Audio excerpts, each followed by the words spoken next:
नमस्कार. महाराष्ट्रातील हजारो जमीनधारकांसाठी एक मोठी संधी दार ठोठावत आहे.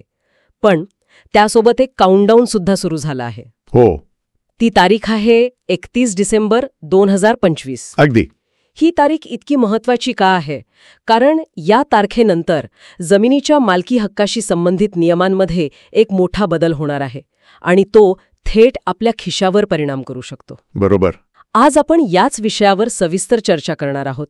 आपल्याकडे काही सरकारी कागदपत्र आहेत, काही अहवाल आहेत जे भोगवटदार वर्ग 2 जमिनीचं भोगवटदार वर्ग 1 मध्ये रूपांतर करण्याच्या प्रक्रियेबद्दल सांगतात. तुम्ही सुरुवातच अगदी योग्य मुद्द्यांनी केली आहे. ही फक्त एक सरकारी प्रक्रिया नाहीये. अच्छा. ही एका मोठ्या आर्थिक स्वातंत्र्याची गुरुकिल्ली आहे असं म्हणता येईल. आर्थिक स्वातंत्र्य रंजक आहे. हो. सोप्या भाषेत सांगायचं तर भोगवटदार वर्ग 2 म्हणजे अशी जमीन जी सरकारने तुम्हाला दिली आहे, पण काही विशिष्ट अटींवर.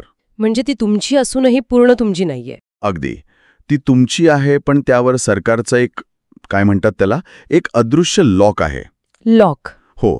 तुम्ही ती विकू शकत नाही, त्यावर मोठं कर्ज घेऊ शकत नाही किंवा त्याचा वापरही सहजपणे बदलू शकत नाही. आणि वर्ग 1 म्हणजे? वर्ग 1 म्हणजे फ्री होल्ड जमीन. म्हणजे तुम्हीच राजे, तुम्हाला पूर्ण हक्क मिळतात.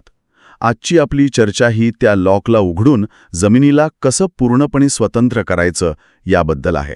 सरकारचा अदृश्य लॉक ही संकल्पना खूपच मनारी आहे. चला, हा लॉक नेमका काय आहे आणि तो का लावला जातो हे आधी समजून घेऊया. नक्की. भोगवटदार वर्ग 2 मध्ये नेमक्या कोणत्या प्रकारच्या जमिनी येतात? याचा एक मोठा ऐतिहासिक संदर्भ आहे. म्हणजे बघा, स्वातंत्र्यानंतर सरकारने काय केलं तर भूमिहीन शेतकरी, प्रकल्पग्रस्त, सैनिक किंवा स्वातंत्र्य सैनिक यांना उदरनिर्वाहासाठी जमिनी दिल्या. हो. काही इनाम किंवा वतन जमिनी होत्या ज्या कुळ कायद्यानुसार शेतकऱ्यांना मिळाल्या. सरकारचा उद्देश चांगला होता. काय उद्देश होता? उद्देश हा की या जमिनी गरजू लोकांच्याच हातात राहाव्यात, त्या विकून ते पुन्हा भूमिहीन होऊ नयेत. अच्छा. म्हणून सरकारने या जमिनींच्या खरेदी विक्री किंवा हस्तांतरणावर जिल्हाधिकाऱ्यांच्या परवानगीची अट घातली. यालाच नवीन आणि अविभाज्य शर्त असंही म्हणतात. हाच तो अदृश्य लॉक? अगदी.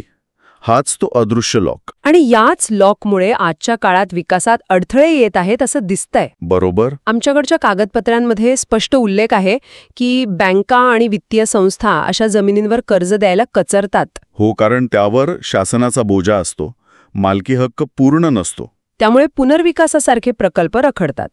याचा प्रत्यक्ष परिणाम काय होतो? एखादं उदाहरण देऊ शकाल का? हो, अनेक उदाहरणं आहेत, विशेषतः शहरी भागामध्ये. जसं की मुंबई, पुण्यात अशा हजारो जुन्या सहकारी गृहनिर्माण संस्था आहेत ज्यांची जमीन वर्ग 2 आहे. इमारती आता धोकादायक झाल्या आहेत, पण पुनर्विकास करायचा तर निधी नाही. आणि बँकेकडून कर्ज मिळत नाही. 2 दर्जा आड येतो. बँकेला काय भीती वाटते? बँकेला भीती वाटते की उद्या काही अडचण आली तर या जमिनीचा लिलाव करणं त्यांना शक्य होणार नाही. त्यामुळे हजारो कुटुंब धोकादायक इमारतींमध्ये राहायला मजबूर होतात. अरे रे.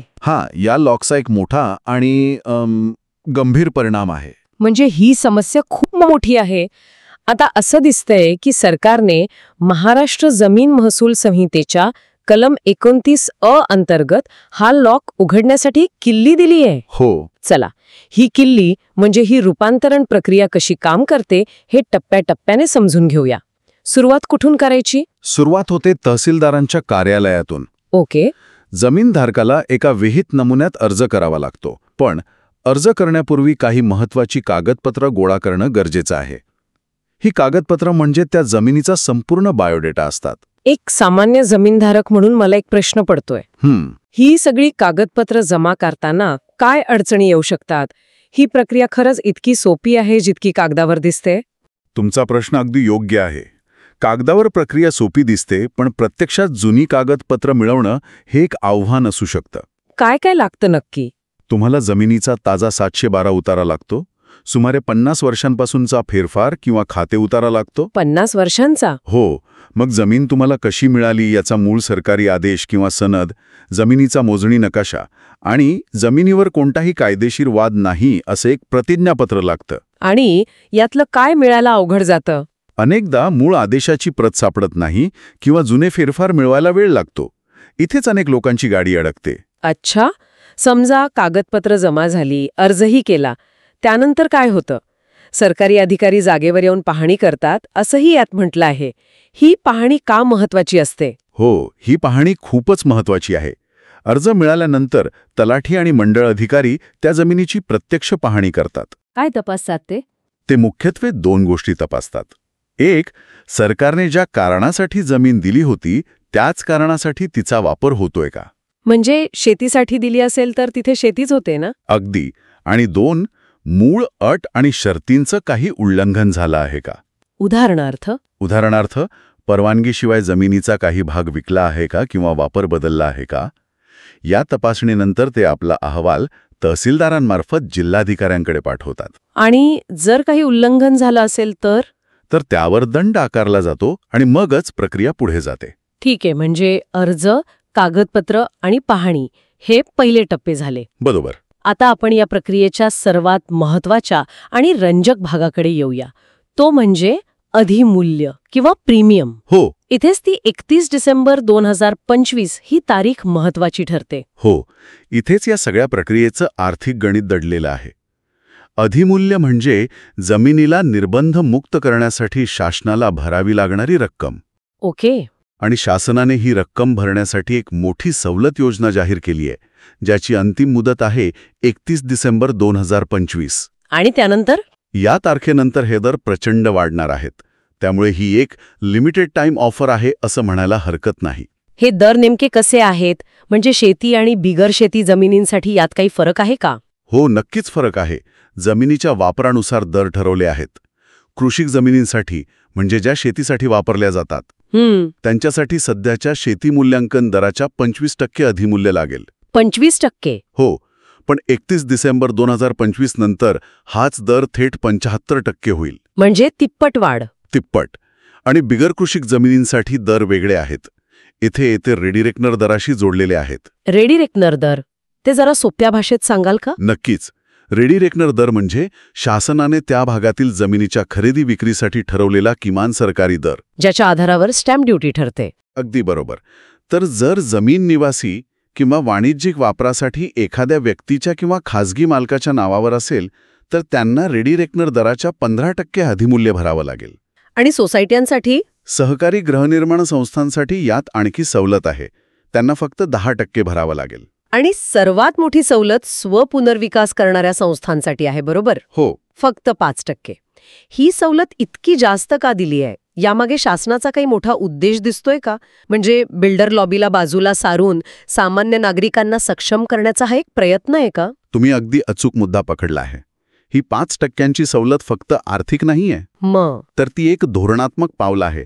शासनाला हे लक्षात आलंय की अनेक पुनर्विकासाच्या प्रकल्प बिल्डरांच्या अटी शर्तीमुळे रखडतात किंवा त्यात सभासदांची फसवणूक होते. हो, हे तर आपण ऐकतोच. त्यामुळे सोसायट्यांनी स्वतःच एकत्र येऊन बिल्डरशिवाय आपला पुनर्विकास करावा, यासाठी एक मोठं प्रोत्साहन आहे.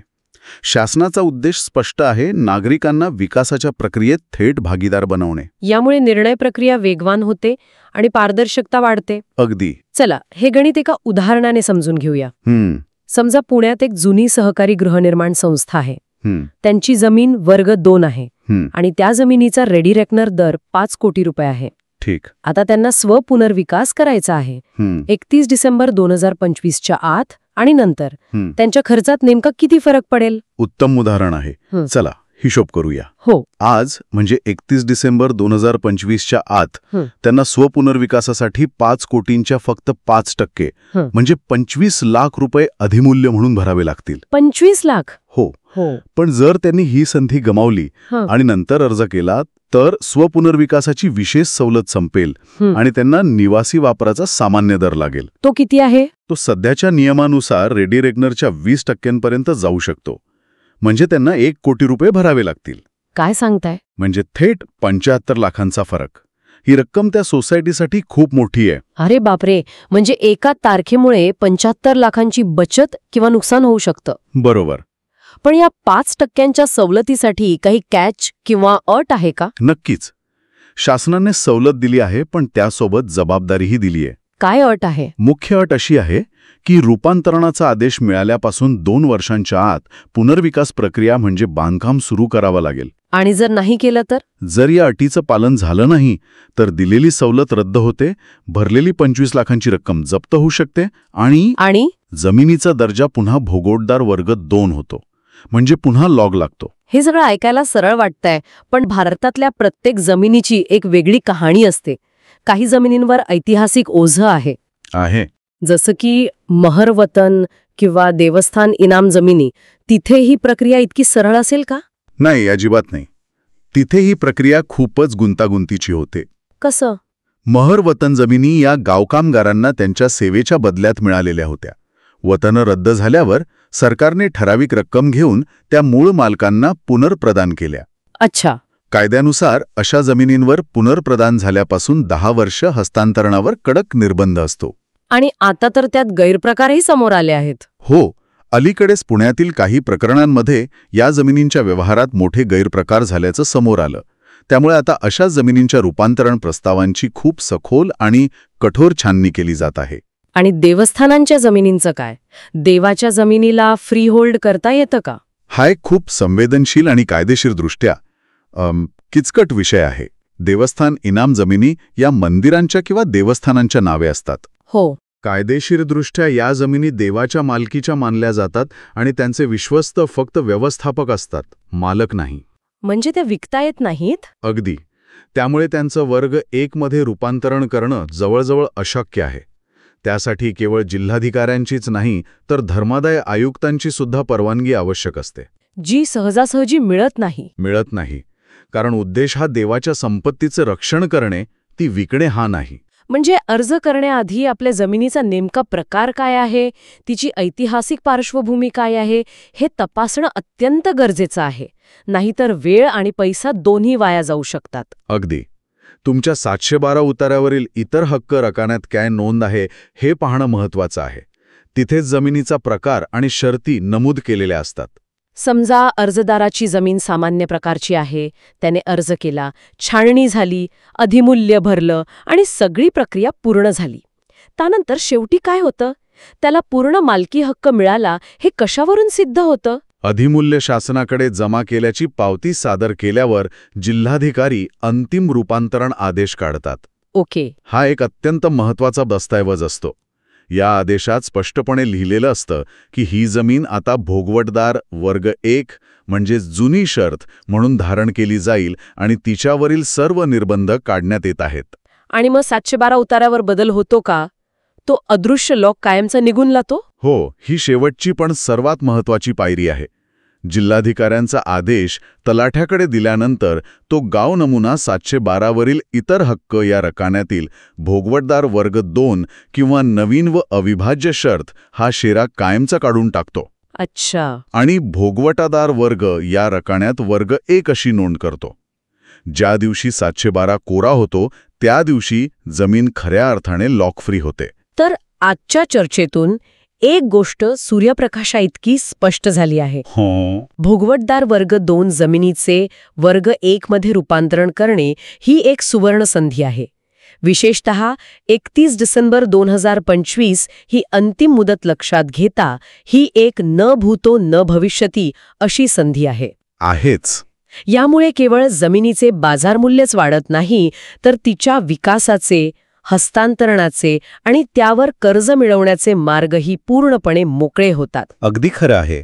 या प्रक्रियेमुळे शासनाचा महसूल वाढतो आणि शहरांच्या विकासालाही गती मिळते.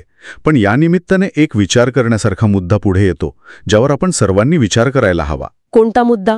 आपण व्यक्ती आणि सोसायट्यांसाठीच्या संधींबद्दल बोललो, पण आता थोडं वरून पाहूया. एक मोठा विचार करूया. बोला. जेव्हा हजारो एकर जमीन अशा प्रकारे सरकारी निर्बंधांमधून मुक्त होते तेव्हा शहराच्या रचनेवर त्याचा काय परिणाम होईल? हो, हा महत्त्वाचा प्रश्न आहे. या अनलॉक झालेल्या जमिनींमुळे शहरांचा विकास अधिक सुनियोजित आणि सर्वसमावेशक होईल की यातून फक्त एक मोठी रिअल इस्टेटची तेजी येईल, ज्यामुळे जमिनीच्या किमती आणखी वाढतील आणि सामान्य माणसासाठी घर घेणं आणखी कठीण होईल, आहे की नाही? ही पॉलिसी फक्त जमिनीचे मालकी हक्क बदलत नाहीये, तर ती आपल्या शहरांचं भविष्य घडवत आहे. बरोबर. त्याचे दूरगामी सामाजिक आणि आर्थिक परिणाम काय असतील याचा विचार करणंही तितकंच महत्त्वाचं आहे.